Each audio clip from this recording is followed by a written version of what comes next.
Welcome to the deep dive. Today we're pulling back the curtain on something pretty fascinating, a kind of silent war happening right behind every sports betting app you might use. Right. It's not just about, placing a quick wager. No, it's this hidden, really high-stakes battle. Think billion-dollar sports books on one side. And on the other, these kind of shadowy betting syndicates. Exactly. So our mission in this deep dive is really to uncover what's actually shaping the odds you see, like right before you hit bet. Yeah, we want to peel back the layers. It seems simple, just tapping a screen. Right. But underneath, there's this complex, ongoing conflict. And it's not just random gamblers. No, not at all. It's professional networks locked in this struggle that, well, it influences every single line, every tee-up. So, okay, picture this. You log in, you tap a few buttons, place your bet on the game tonight. Seems smooth, almost effortless. Deceptively so.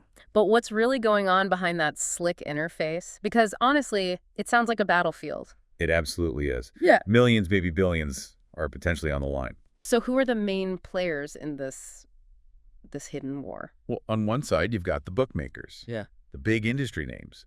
They're armed with, incredibly sophisticated algorithms, teams of risk managers, tons of real-time data feeds. Their goal being? To set the lines, balance their books, protect their profit margins. That's the bottom line for them. Okay, makes sense. And the other side? These syndicates you mentioned. Right. And these aren't, your average Joe with a hunch. We're talking highly organized networks. Professionals. You've got mathematicians, AI engineers, data analysts, even information brokers. Wow. And their objective? Crystal clear.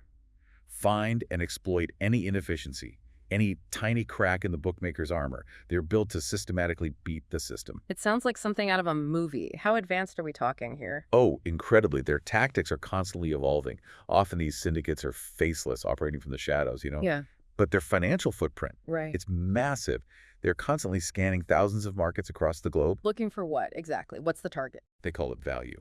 They're relentlessly searching for value. And value means, like, obvious mistakes. Sometimes, but often it's more subtle. It could be mismatched odds between different sports books. Maybe one is slow to react. Okay. Or it could be late-breaking injury news, something the lines haven't fully priced in yet. Even tiny, almost imperceptible shifts in odds line movement anomalies that just don't quite align with public info. That could be a signal. Right, signaling maybe other sharp money or their own models picking something up. Exactly. And they're not just doing this manually. I was going to ask, they must be using tech. Oh, absolutely. Yeah. Custom-built software, sophisticated bots that can analyze and place bets in milliseconds after odds change. Milliseconds, wow. It's a high-speed, high-precision game. Blink, and you miss the opportunity. So, how do the bookmakers fight back against that? It sounds almost impossible to stop. Well, it's this relentless cat-and-mouse game. Bookmakers are constantly trying to identify and counter them. They'll blacklist accounts they suspect belong to syndicates. They use software to flag certain betting patterns. Like betting unusual amounts or only on specific types of markets. Precisely. And they'll severely limit the bet sizes for those flagged accounts. Make it harder for the syndicates to get significant money down. But the syndicates must adapt, right? They're incredibly adaptive. That's the thing. They use strategies like fake identities, sometimes setting up distributed betting rings, Okay. spreading large wagers across lots and lots of smaller accounts to fly under the radar. They also use mirror accounts that try to mimic normal betting behavior. Just to blend in. Right, to avoid detection. There are literally millions, maybe tens of millions, riding on this battle every single day. Okay, that whole dynamic is fascinating. But then you mentioned something even crazier, a twist. Ah, yes, the collaboration part. Collaboration. Wait, some sports books secretly work with the syndicates? The very people trying to beat them? It sounds completely paradoxical, doesn't it? It really does. Why on earth would they do that? It boils down to getting sharper lines and better data. Real-time market intelligence, essentially. Think of it like this.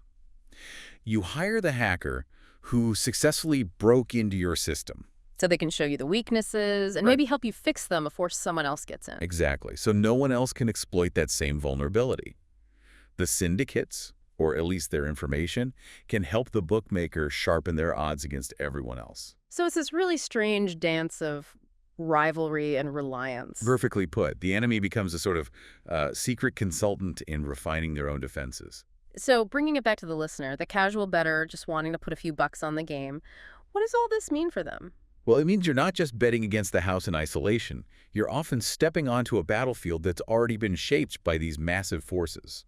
So the odds I see aren't just some static number. Not at all. They're a dynamic snapshot of this hidden war.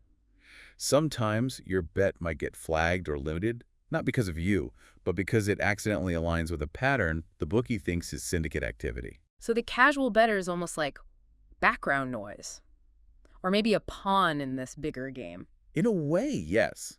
The real high-stakes war is fought in milliseconds between the odds makers trying to protect their edge and the syndicates who know how to break it. Your bet exists within that context. So next time you tap that place bet button, maybe pause for a second.